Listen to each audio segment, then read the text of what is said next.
women start to actually step into their power play when they're in menopause. Okay, we step into this version of ourselves where we're like, whoa, wait a minute. I don't want to do that anymore. We see a lot more divorces and separations in the midst of menopausal stage of life from women in their mid 40s to mid 50s. Because again, we're stepping into that version of ourselves where we think, well, if this is me in midlife, I'm not wasting any more time saying yes to things I want to say no to, or no to things I want to say yes to. Welcome to the Marriage and Motherhood Podcast. I'm your host, Michelle Perda. As a marriage coach who's married with 3 kids, I know how much parenthood could change a marriage. If flirting, laughing, and having fun together feels like a thing of the past, then I'm here to teach you that marriage doesn't have to feel so hard with your parents, and your marriage can thrive even when you're in the season of raising kids. Whether you're in a good place in your marriage and you just want to continue growing together, or you're wondering if you even like your spouse anymore, this podcast has something for you. Join me here each week as we dive into what it takes to help your marriage grow, and maybe even do a 180. You'll learn ways to handle conflict better, bring that spark back into your relationship, as well as learn how to improve other areas of your life from my lovely guest experts. Are you ready for the next stage of your life and marriage? Let's dive in. Hello. Welcome back to another episode of the Marriage and Motherhood Podcast. So, I don't know about you guys, but I am 40 this year. I just turned 40, and I'm entering the phase where it's like, okay, are these symptoms perimenopause, or it's just I'm pre-perimenopause, or what's going on? But I know that I am, slowly, quickly, whatever my body's going to do, approaching to that next phase of life where we're getting into menopause. And I know for me, growing up, I always felt like I only heard negative things about getting into menopause. Like, oh, hot flashes, and you're going to be grumpy and cranky and all of these things. I'm like, oh gosh, I don't want to do that. But I've never heard any positive things about entering that next stage of life of womanhood. And so I knew that when I met this special guest here today, Adele Johnston, a menopause coach, that I had to have her on as a guest because I know I'm not the only one that feels that like, ooh, should I dread it? Or is there more to it than I'm just not aware of? And so I'm so excited to have you here, Adele. Thank you for being a part of the show. And I'm so excited to learn from you. But before we dive in, please share with us where you live, how old your kids are, and what made you even want to specialize in menopause. Like, that's not something I'm sure 5-year-old Adele was like, yes, I want to be a menopause coach. Do you know, I don't think the 5-year-old Adele even knew what menopause was. So Right? yeah, definitely wasn't on the goal board. Okay, so yes, I'm Adele Johnston, known as the Menopause Coach. And I also do a lot of education inside our academy. So menopause coach and educator. I live in Scotland. I think the accent gives it away slightly. So yeah, in Scotland, not far from Edinburgh, just a bit north of Edinburgh. And I have twins. My daughters are 14. They'll be 15 next month. So we are definitely in the whole midst of menstrual cycles and regulation for them, and then no menstrual cycles and dysregulation for me. So this, my husband deals with a lot. Uh-huh. Yeah. That's funny that you say that. But what better parent for them to have, because you have studied it. You now teach other people how to navigate it. And I feel like, I don't know about you, but for me, when I first got my period, it was like I got zero education about it. I saw my mom use some pads. That was the extent of it. And with my luck, my mom was actually on her honeymoon with my stepdad, and I was with my dad. And I was like, oh my gosh, I don't know what to do. But thankfully, my dad's girlfriend was like, we got to go to the store. We got to get all these supplies. And I just really want my daughter, who's now 5, I want her to have a much different experience than I did. I want her to go into it informed, like, oh, it's here. It's arrived. I am entering that next stage of life. I know exactly what to do, instead of like me going to shock, like, oh my gosh, what do I do with this? Am I dying? Like, You can feel that way, can it? Yeah. And I love that for you and for your daughter and for anyone listening to this that's in different phases and stages of maybe having girls and not knowing what to do with it. We don't get taught this stuff. We don't get handed a manual and it's like, right, here's what to do when this part happens. And there are a lot more education sources out there now than ever before. I'm 42, so there's not much difference between our ages. So the generation of where we grew up, this wasn't really talked about. You weren't really told what to expect. And I think for my two, we actually went through a phase when they were about 10 years old. And I started openly talking to them about periods, menstrual cycles, why it happens, what to expect if it happens. And we played with sanitary towels and pads, and we opened them up and we put them into their underwear, and we let them experience kind of wearing them around to be like, this is what you would do, and how to hygienically then wrap them back up afterwards and dispose of them. So they kind of, when they started, it was one of these, oh, it's happened. And we had the emotions, and they were a little bit kind of like, oh, should I be excited or should I be a bit fearful?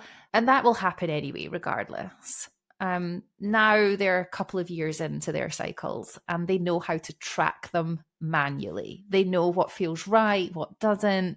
They typically will know when they're 1 to 2 days out from starting their monthly bleed as well, which is really cool because I didn't know how to do that. And yet they know how to recognize now that if Clara, who's my older twin by a minute, if she recognizes that she's maybe experiencing a bit of backache and a bit of moodiness, and she actually struggles a little bit with migraine attack. So we've seen specialists, and it is hormonal. It's challenging because, again, a lot of what they'll deem to be kind of protocol for that type of thing will just be pain relief and potentially the contraceptive pill to try and support the migraine hormonal attack. But for her, it means that she'll experience headaches, and the headaches can bring a little bit of anxiety, and the migraine attacks can bring more emotional mood changes as well. It's not just the physical pain in the head. So yeah, there's lots of things that we get to navigate with this, but how amazing that they can manage their own journey knowing I'm quite likely to start my period tomorrow because of how I feel. Yes, I feel like I didn't learn that stuff until my, I don't know, mid 30s, maybe. I know, like, I learned about cervical fluid, but only in the sense of, oh, I'm trying to get pregnant, right? But in my 30s, I learned more about cycle syncing, about how, different parts of the menstrual cycle, we benefit more from certain kinds of food or different kinds of activities, and how to support our emotional and physical well-being better throughout the different seasons that we go through each month. If you follow the traditional 28-day cycle, I do not. I am usually on the longer side. And so I'm so thrilled that there is more resources out there for the younger generation. But selfishly, I'm even more thrilled that there are more things coming out about menopause, because obviously that's more relevant to me, right? And you as well. And I just wanted to bring up this topic of, like, what are the misconceptions that we are often hearing about, like the old wives' tales about menopause, and what are some things that can, like, debunk those myths to help us feel a little more confident or safe to step into that? Not that we have a choice, because it's just going to happen, but how can we kind of just clear the air for all this stuff floating around that gives off, like, this negative connotation about getting older and entering into menopause?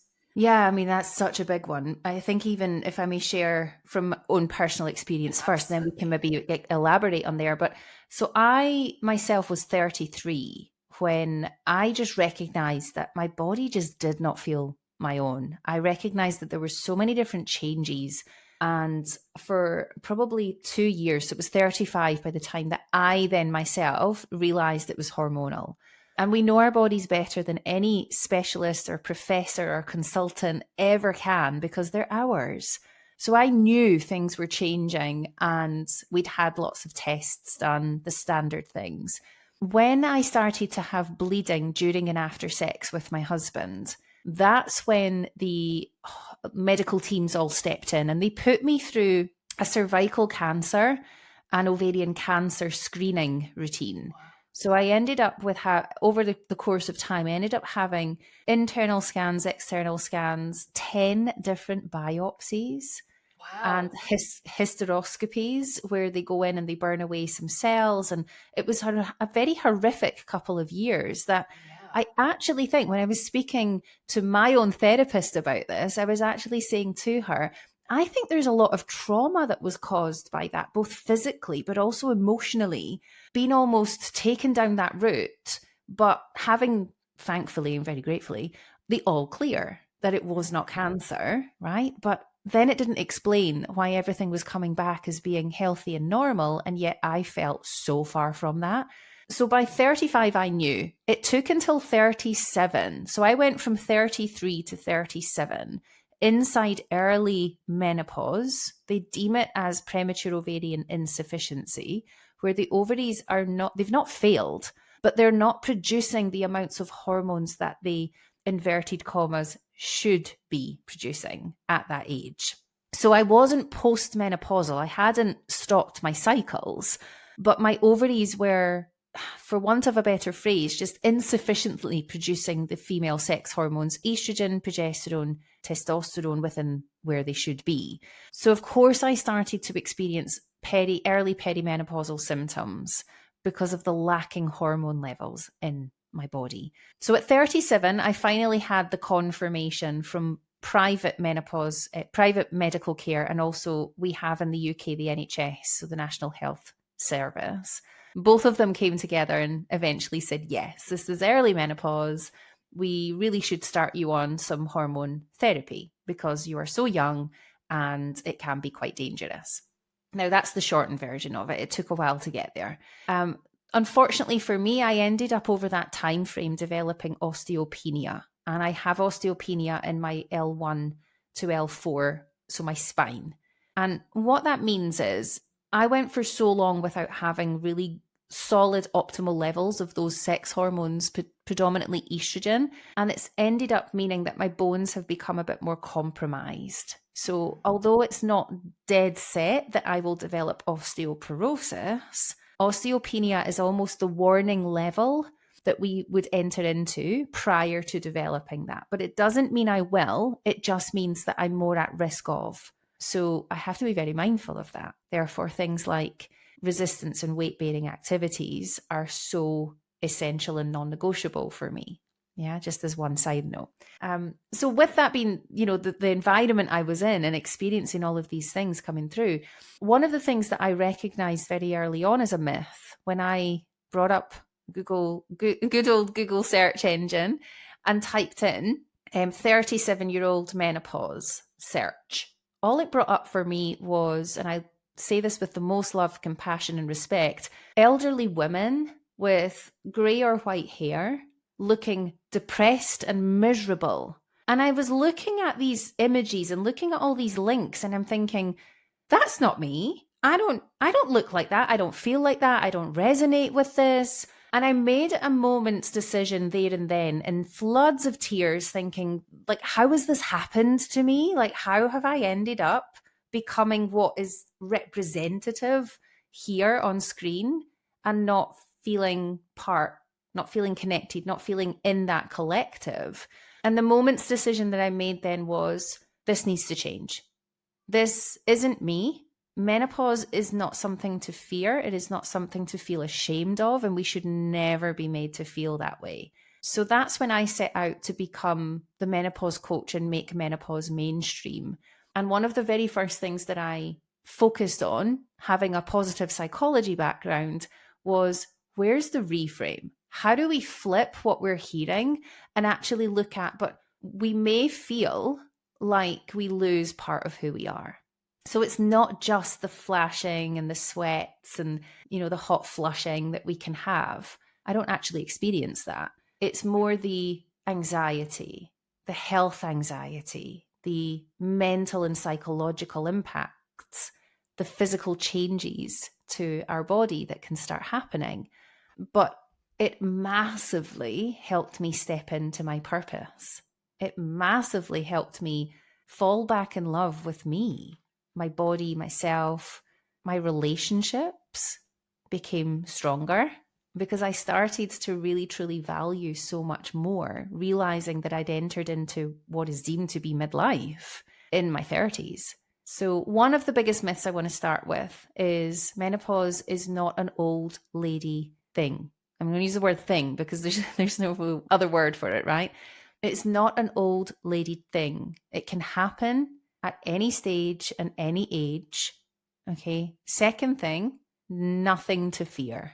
Okay. Yes, we hear about all of the horrendous symptoms, and I'm not going to downplay some of them, and I've experienced many, can really alter our life, our happiness, our health, as I've shared. But it doesn't mean that you're going to end up losing completely who you are. Yeah. And learning how your body needs to then function in menopause is a huge tool for your toolbox. We must just hit the pause button, a bit ironic, but hit the pause button and give ourselves a moment to just regroup. Yeah. What do I need now? What's changed and what do I need now? Yeah. Yeah. And Yeah. things I change. They do. And if Mm-hmm. we take a look at, from premenstrual to menopausal, like Mm-hmm. both of those transitions meant, different issues that we're going to face, like different Yeah. challenges. It's not like with our periods, we don't experience any discomfort. I feel like as a woman, we have always experienced some type of discomfort, which is why I Yeah. think we were made to bear children, because we can handle it. Like if a man were left to have that, we would not exist anymore in this No, we certainly would not. world. um, and so, what are the clear signs that someone is entering menopause? Because I know there's tests that you can take. I've taken it. I've asked my doctor, am I perimenopausal? She had me do a lab, came back negative. But I've Mm. talked to some different people, and they're like, unless they did it during different times of the day, Yeah. there's no way they can tell, because we just change. All the And time. so, yeah. Mm-hmm. So I'm like, okay, well, I feel like I'm entering into perimenopause because I've definitely experienced change inside of me, but I've also seen a physical change. Like I feel like just all of a sudden in my late 30s, I'm like, I am literally not doing anything different. And now all of a sudden, what I was doing before is no longer working. And I Mm. gained a lot of weight. Mm. And I was like, Yeah. what is happening? Right. And then, Mm-hmm. sometimes I'll wake up at 4 a.m. needing to Yeah. go to the bathroom. I'm like, what's this? So I'm having more interrupted sleep cycles. Yes. Not every night yet, but it's definitely like becoming a regular thing. And so, yeah, what are the different signs of like, yep, you're kind of transitioning, but you're not quite there, versus, Yeah. oh no, you're there. We're there. Yeah, completely. So probably beautifully dovetailing into this then as a bit of a myth as well is that there is no menopause test. So we cannot test for menopause or perimenopause. Maybe terminology wise, if we look at this as we have four key stages to life as a woman. And as we navigate this kind of think of it like a linear time as we pass. So we've got our from birth up into our menstrual cycle begins. Yeah. And then we're kind of in that pre-menopause, very highly fertile stage of life. Then we enter into perimenopause, and this can happen at any age, but typically we would look at that around the mid to late 30s into early 40s. And that can last for anything up to a decade or more for many women, right? So we're in this perimenopause window where for many women, that can be 10 years or more that we're there experiencing all of these transitional phases of these key hormones, estrogen or estrogen, same thing, just different pronunciation, progesterone, testosterone are dropping and changing. And for some women, they kind of go, well, I don't think I had that menopause thing because I felt fine. And you're like, I love that for you because it means that you've Mm-hmm. probably had a really gentle transition through the phase. For other women, like me and others, we're like, what the actual is happening in my life right now because I feel horrendous. And it's just because we're entering a roller coaster hormone journey and it's not fun. Then we have menopause. Now, menopause is typically classed as one day, and yet it's the umbrella term. So menopause is where we've not had a menstrual cycle or a bleed for 12 consecutive months. Yeah. So if we think about January 1st right through to New Year's Eve, and we've not had a menstrual cycle, then the next day is our menopause day. And we typically then will enter into the final phase and we remain there for the remainder of our life, which is post menopause. So we have pre, peri, menopause, post, and we navigate through these stages. One of the things I want to also clarify in this before we go on to the signs and symptoms is for some women, this isn't a natural transition through the 4 phases. For some women, they have medical interventions. So again, if we have a hysterectomy, for example, we may not have even entered perimenopause before we have the surgery to remove the womb. And when the total radical hysterectomy is performed, we remove everything, then we leave that operating table postmenopausal. That's a hard transition, to navigate through. And then other things like chemical or pharmaceutical intervened menopause, where someone might be having a breast cancer chemotherapy journey, for example. So we've got to look at this as not everyone's journey will be the same. It's not that we're kind of like, right, you're going to hit perimenopause at 38, you're going to hit menopause at 55. We don't know. But one of the things you can do is be very vigilant and familiar with yourself. What feels like it's changed or changing? Yeah, for me, one of my early signs of perimenopause was dry vagina. So really, really dry, sore. I recognized that when I went for a pee and I wiped, it felt like I was using sandpaper, even though it was like the lush cushioned toilet tissue. Yeah, it was like, this feels horrific. Very itchy down, so clitorally, like around the clitoris area, it was very itchy. I noticed that I felt like I smelled a lot. I could just smell myself. I was like, I feel dirty. I feel smelly. My husband was like, I can't, but I could. And then I shared with you already about the bleeding during and after having sex. That, again, it was like I was having a full-blown period. Oh, wow. And it was painful. Sex was not enjoyable. It was very painful. So this is known as, the short name is GSM, Genitourinary Urinary Syndrome of Menopause. What it basically means is the estrogen inside the vagina is changing. It's dropping. The tissues are not as plump. They're not as lubricated. Therefore, small tears and what they call like frusures can start to happen. So, of course, if you're having penetration of any kind, it can disrupt the tissues and you have blood. It's not enjoyable. So that was the first sign for me. Gosh. And then I started to experience all the others, like heart palpitations, itchy skin. My hair was coming out when I was washing in the shower. I would have receding. I mean, you can see that I have little fluffy bits growing back now, but all of this was receding back and coming out in clumps in the shower. Yeah, from a head to toe experience, there were changes that my body was showing me, and I was feeling them. So one of the first things I would say, and I can give you a free link to this. Yeah, that'd be great. Track your symptoms. I have a free menopause symptom tracker that you just tick the boxes of, are you experiencing this, yes or no? Okay, and it will ask you to what severity. So a little to very extreme. And what we can tend to do from that is by taking a look at the symptoms you're experiencing, we can confirm menopause through symptoms alone. We don't necessarily need to run blood profiles. The way that I would run them is if I'm working with a lady who is under the age of 45. And the reason being, I want to rule out that there's anything else underlying, because there are other conditions like thyroid dysfunction that can mimic menopausal symptoms. So we want to check that. But if we're typically over 45, bloods are helpful. I always do think they are. I really do. I think it gives us a snapshot. It gives us an insight. But like you've shared, when you've had your profile, I explain this inside our education academy as, imagine you have a dartboard in front of you and you need to hit that bullseye.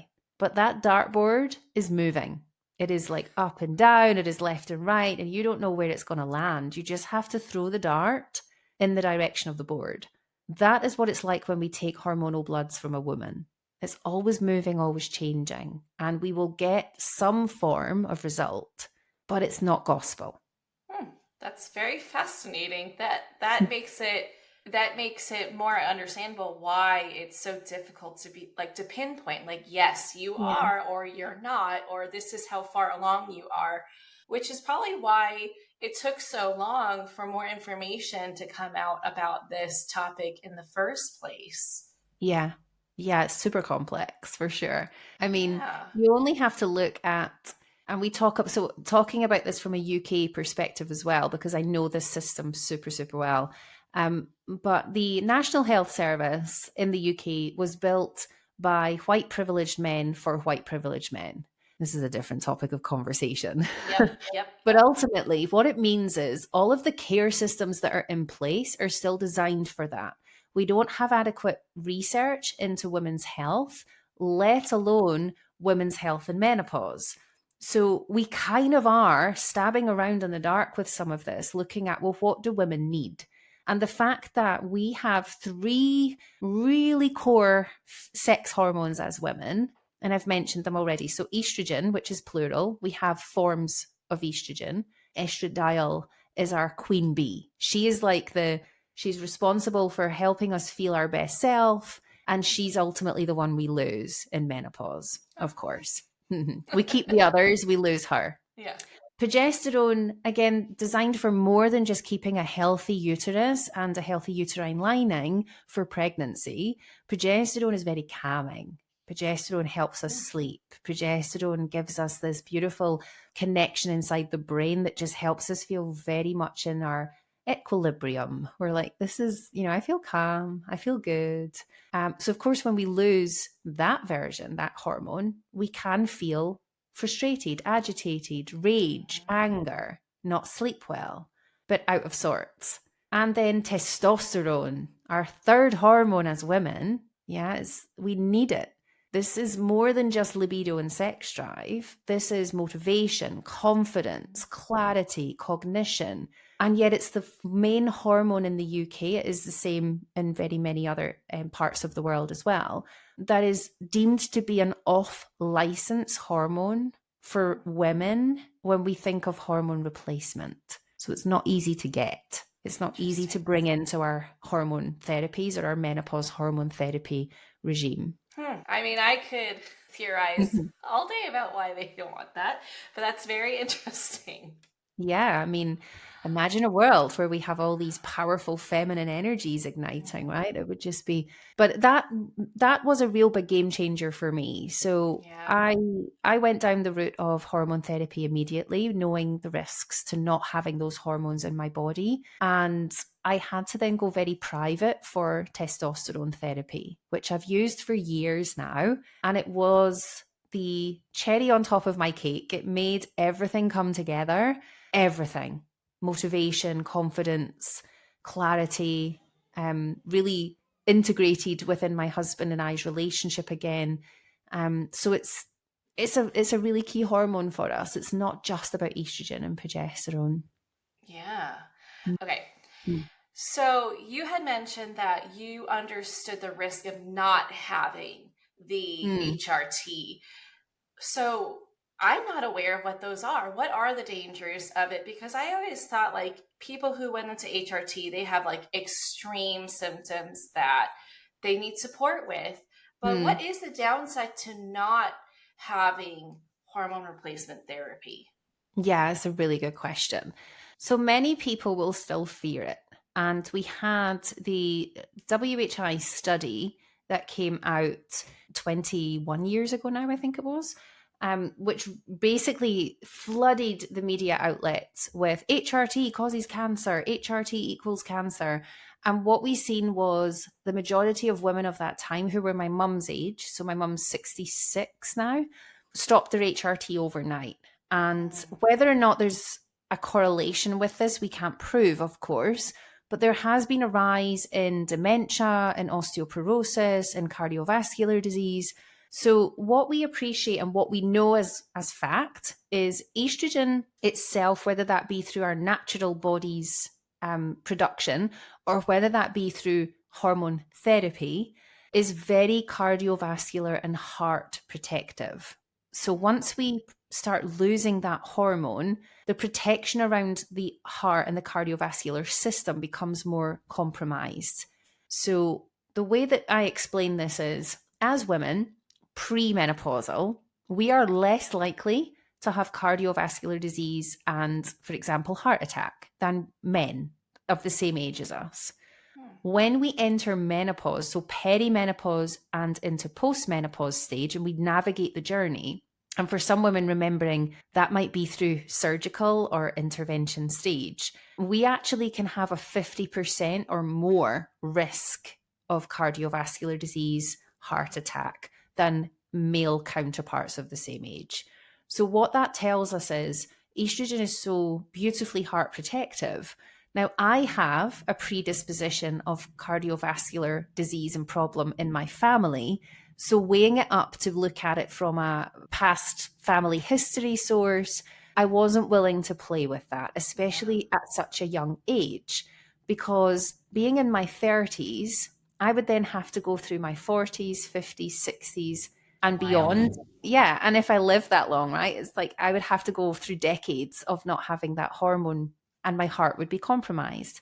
Another fact with it as well is we're recognizing more and more of brain health, so cognitive function, but also physical brain matter. And as the brain rewires itself through menopause, estrogen plays a big role in that, alongside progesterone, alongside testosterone. So for me, knowing all of these core elements of, okay, I'm predisposed to heart disease in my family.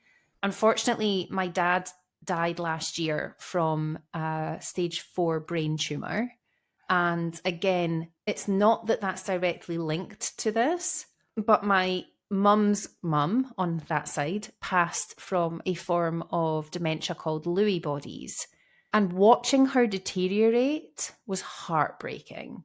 So what I done is I sat down and went, right, if I know that these are things I'm already predisposed to, I'm entering into this phase of my life earlier than I typically should be, then I will bring hormone therapy into my life for a period of time, if not forever, and see how I feel. And there are risks to everything we do, of course, because it's not the same as take 2 paracetamol for everyone. Yeah, the dose and the preparation need to be matched to what you need, but you will do that with your medical professional. And over time, you will find a regime that works really well for you. Yeah. I mean, that's amazing that we've gotten to this place that they can dial it in depending on what you need. It's not just like birth control, like here, everybody take the same thing. I know, right? I actually thought at the very start, so when I started to learn more about menopause, I thought that every woman got handed a box of pills that just said HRT on them. I legitimately thought that's what HRT was. Yeah, I just thought everyone got the same thing. There's over 50 odd different preparations that we can bring into our life, depending on what it is that we need. And what works for me may not work for you. And that's the beauty in how unique our bodies are. It's what do we need? And we start somewhere. Yeah, I always guide my ladies when I'm working with them that if we're starting a journey of hormone therapy, let's look at how you live your life and what preparations will work well for that. And always looking at starting it with a transdermal application, so through the skin rather than oral. Yes.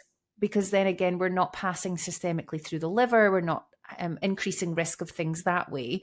Instead, it's coming in through the skin. It's coming in through the skin-blood barrier system.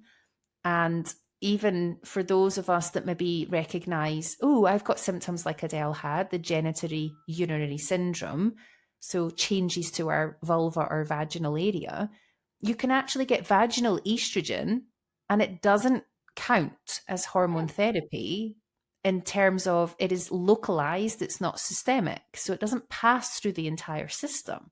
It stays in the vaginal wall. And that can be a beautiful start if you're not feeling anything else other than vaginal changes. Some vaginal estrogen may just help you along for the next few years. Yeah, fascinating. Okay, so I love that this is kind of like a great segue into how we can support ourselves and feel more empowered about entering in this stage. So we've Yeah. talked about symptoms, obviously not things that we look forward to experiencing, because we get used Mm. to living life a certain way, and any kind of Yeah. change is like, what? I don't want that. Um, so what are the good things that Mm. we can look forward to entering into postmenopausal life? Yeah. So, funnily enough, I was speaking with a woman earlier today about this, and she'd said, entering into menopause has helped her feel her true self. And when I asked her to explain that, she said, I no longer care what anyone thinks of me. And she used a few swear words when she I said love that. it. She didn't More say, I don't authentic. care. Yeah. It Yeah. was more like, I don't give a. And I Yeah. was like, fabulous. Um, and I explained to her there's a reason for that. So it's not that she just doesn't care. It's actually that her body and her hormonal endocrine system is changed. It is changing. It will change. It has. And as we lose estrogen, estradiol in particular, we actually lose our ability to feel the highest levels of compassion that we felt prior. So if you think about if anyone's been lucky enough to have a great grandparent or a grandparent for any length of time, and you recognize and you feel that, wow, she's quite sharp sometimes, or you ask for something and the reaction is, no, I don't want that. And we're quite direct. There's a reason that is what is happening. We don't have the same softness and filter that we had prior.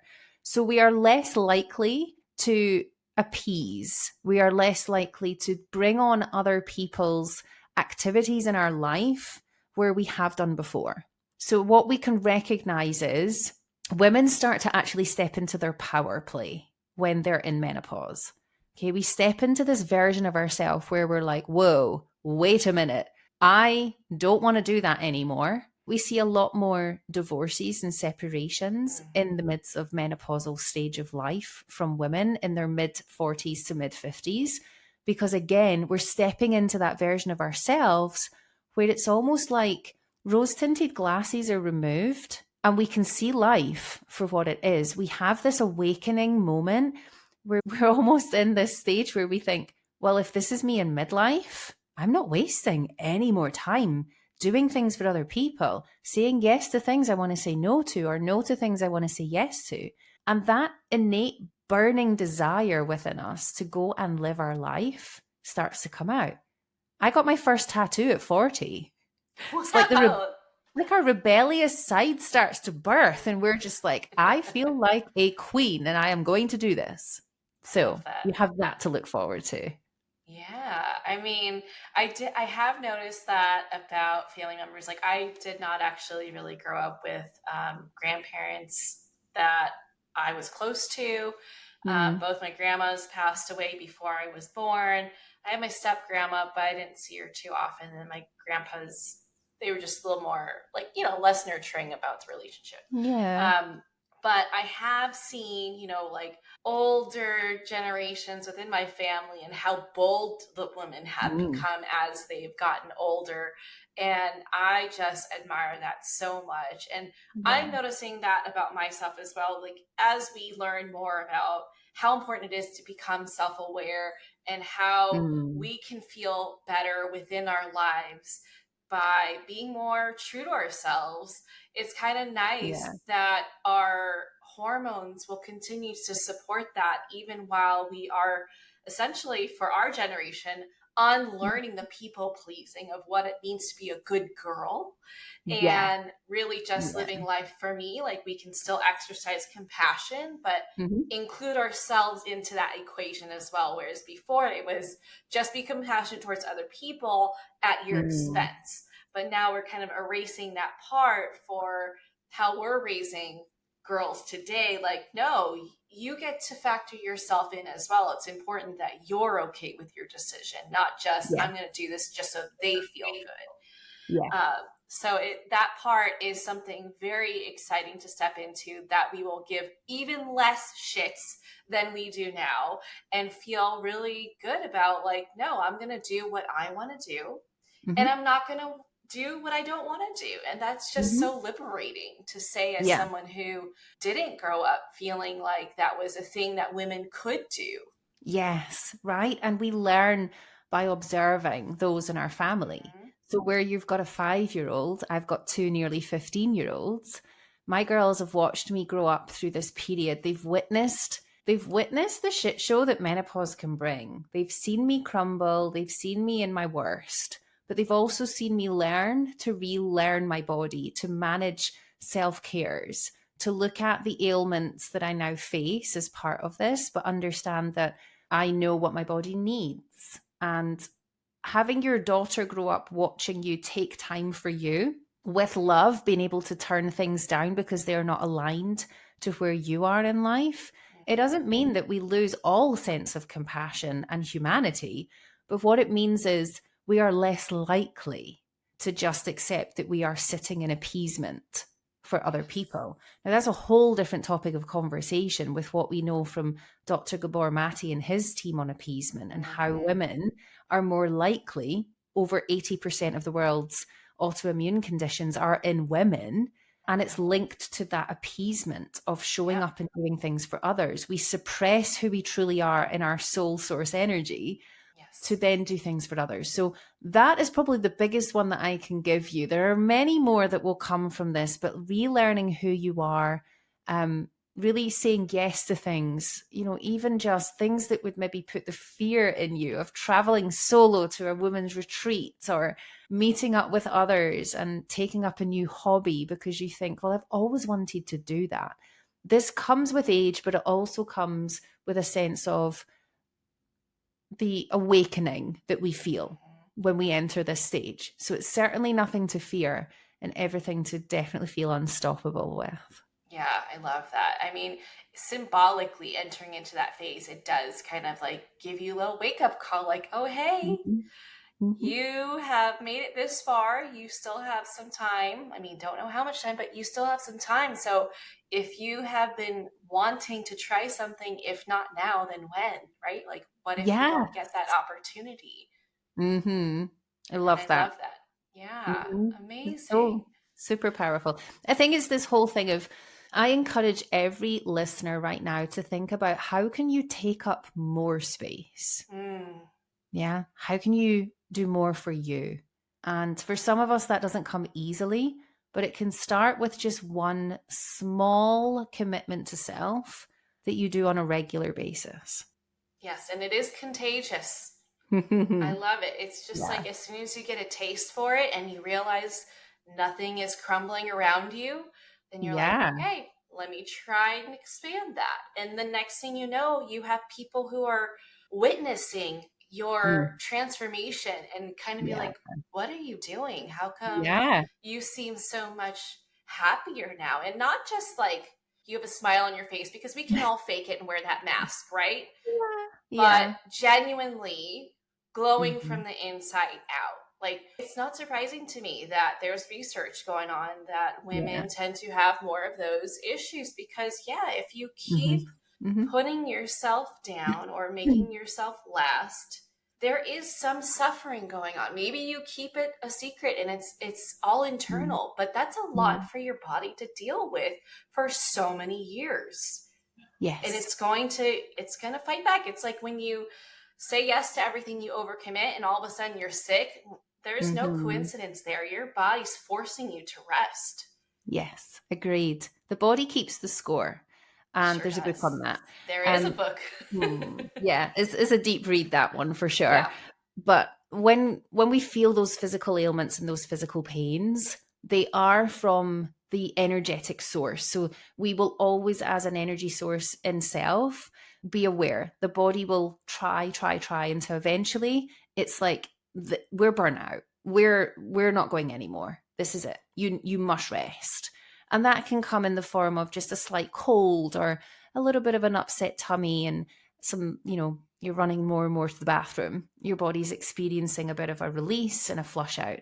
But there's so much in this that if you are into energetics and into how the body responds to situations, my invitation is to just place a hand on the heart and a hand on the belly space, and allow yourself to connect at that source, that route.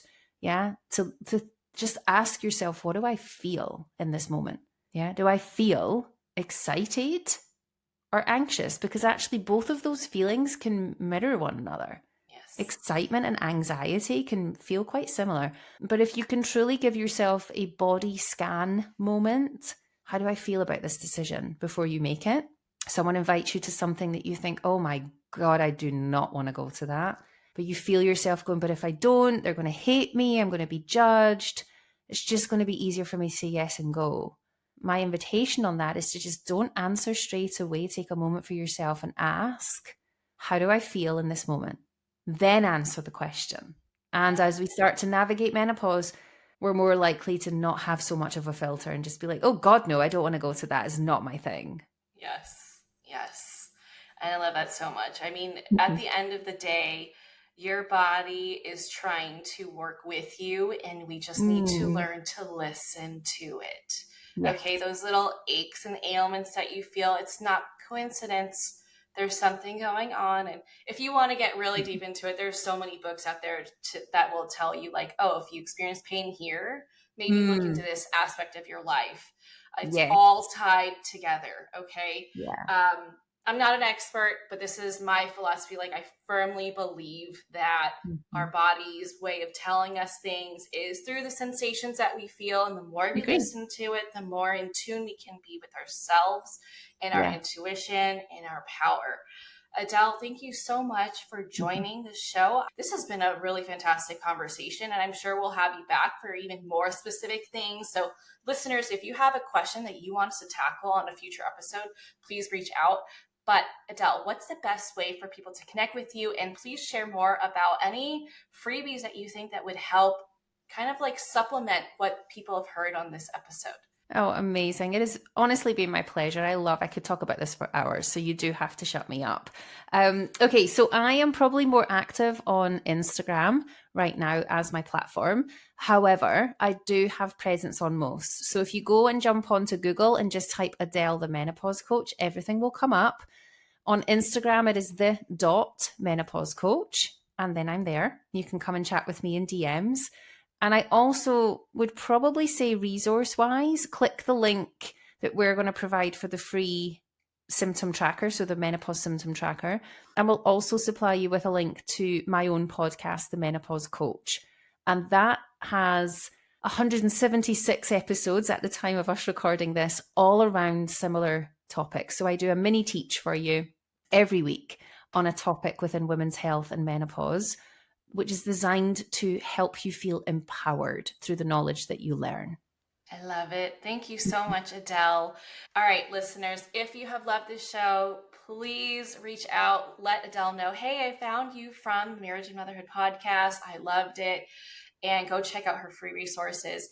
If you know someone that could benefit from listening to this episode, please share it with them. Better yet, tag us in your story so we can shout you out. And if you love the show, please leave a rating and review on Apple Podcasts or Spotify or wherever you listen. I would so appreciate that. That's what helps this show grow and reach more people like you to get the support that they need to improve their experience as a mom and as a partner in marriage. Okay, well, that's all we have for you today. Thanks again, Adele. That was an incredible conversation that I know that so many women out there will love and really resonate with. And I will catch you all back here on the next episode.